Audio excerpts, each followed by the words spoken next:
ما اینجا روبروی وزارت امور خارجه آمریکا هستیم در 299مین روز تحسن حامیان اشرف و خانواده اشرفیان. اینجا کشیش لند از نیویورک تشریف آوردن و یک مصاحبه با ایشون انجام میدیم. Reverend Land, can you please explain to our viewers, you took the effort to come in this cold weather from New York. Why are you here in front of the State Department? I'm here in front of the State Department because I feel that the People's Mujahideen has been getting a very raw deal from the United States government. I feel that Hillary Clinton and Barack Obama are presenting themselves as people above the laws of the land.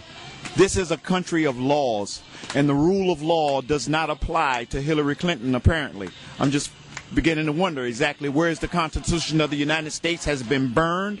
Has it been destroyed? I know it's being trampled on. I'm wondering, where's the Constitution?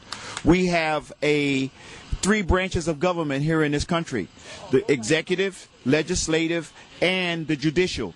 The judicial branch has given the government of the United States one phrase, and that is to say that the People's Mujahideen have not received due process, and that the State Department has not presented a case to the judicial branch to prove that this organization belongs on a terrorist list. And as such, the State Department should have delisted the PMOI at least 1 year ago. And I don't understand how Hillary Clinton can say that the judicial branch of the government's directive is more or less another option. It is not another option, it's the law. And at this point, Hillary Clinton is breaking the law, and Barack Obama is allowing her to break the law. I am a Democrat, a die-in-the-wool Democrat. I love President Obama. I campaign for him. I love the Democratic Party. What Obama is doing is, unfortunately, at this point, showing weakness towards the Ayatollah, showing weakness to the regime.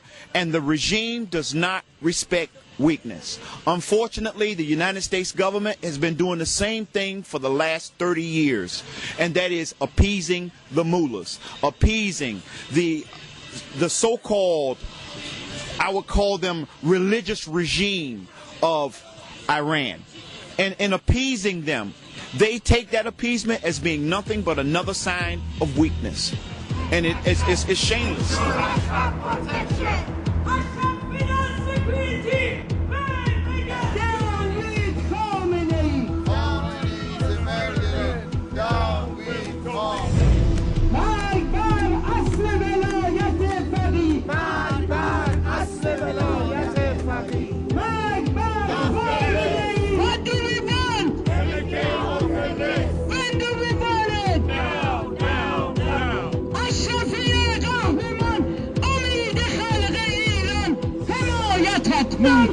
Our people in Ashraf are watching you.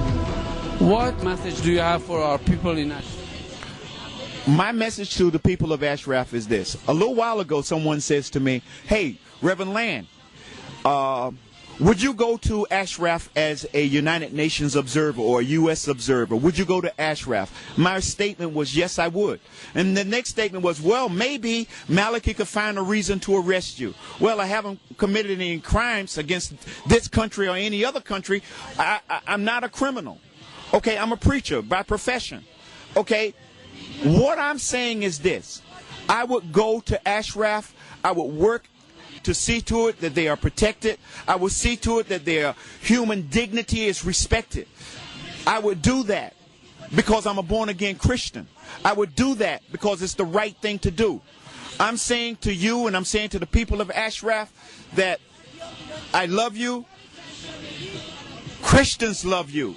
Worldwide, you are respected above almost every person on this earth, we respect you. For this reason, you can build nations. Therefore, you are hated by those who are currently oppressing the people of Iran. You are hated by those who say that we oppress you in the name of God and we steal from you in the name of God and we will do anything and everything to keep our foot on your throats. But I say to you, the world is watching you. God is watching you. And God does not speak through an Ayatollah. God speaks through his word. Apparently Camp Liberty, which was supposed to be a 40-kilometer dedicated to these people. Hold on a second. Where happened all that? Hold on a second. Listen, you're talking to the wrong person now. I don't see a reason why anyone should ever leave Ashraf. I do not understand why leaving Ashraf is even on the table. Hope is Ashraf. Ashraf means hope.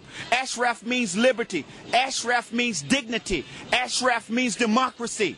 And I'm telling you right now, why should they even consider leaving that location, one location, and going to another? Why? Because Ashraf was built on the sweat and on the ingenuity of the people of Ashraf. Iranians living without the mullah's foot on their throats and without a stranglehold on their throats. Camp Liberty, and from what I understand, is not fit for human habitation. Why should you leave a city that's thriving to go to a city that's not fit for human habitation? That's crazy. So don't ask me about Camp Liberty. That's nonsense to me. Let me say this to you. Maliki is a murderer. Everybody knows it. You know what he did in April? You know what he did in April? April 8th. He massacred people. He was using human beings for target practice. Now, if Maliki is a mass murderer, and while they're in Ashraf, what do you think is going to happen when they leave? In transport, they don't have any blue helmets. They don't have United States there to protect them. Maliki will kill and then go back and shake the hand of the Ayatollah, kiss the Ayatollah's ring, and bow at his feet. What are you talking about? Move to Camp Liberty. That's nonsense.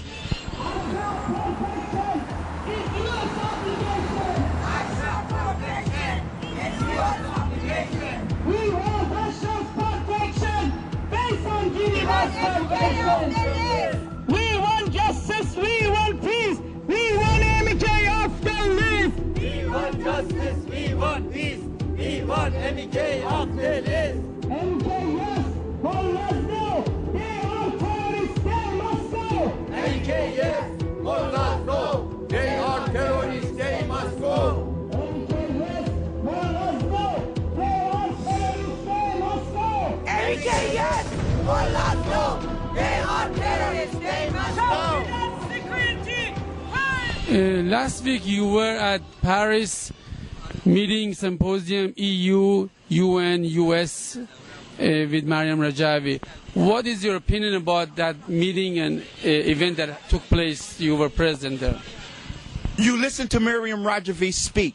She speaks, yes, as a charismatic leader, but she speaks as someone who brings hope to those who have no hope. She brings hope to a nation and hope to not to the Iranians, not just to Ashraf, but to all of the Middle East, including Jerusalem, that there can be a peaceful coexistence of people. There can be religious tolerance. There can be life without butchering one another in a very small area called the Middle East.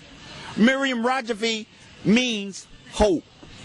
Now, at that meeting, we had members of the Democratic Party. We had members of the Republican Party. We had former ambassadors of the United States there.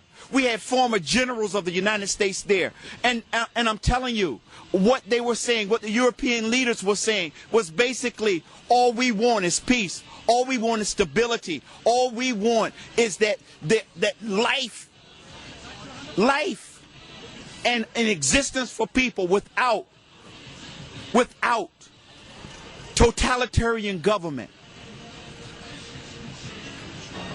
Democratic change is something that is needed. Democratic change. That's what I got out of Miriam Rajabi. That's what I get out of her. And all she exudes is peace and love. You look at her face, you look like you're looking at the Virgin Mary. You look at her face, you look like you're looking at an angelic presence. That's what I see in her. And so if you can exchange her for the Ayatollah and Ahmadinejad, so well and good. If you can get someone who can bring you peace, if you can get someone who can bring you love, why not exchange that man of hate and the man of destruction for someone who can bring you peace and stability? مرگ بر اصل ولایت فقیه. مرگ بر اصل ولایت فقیه.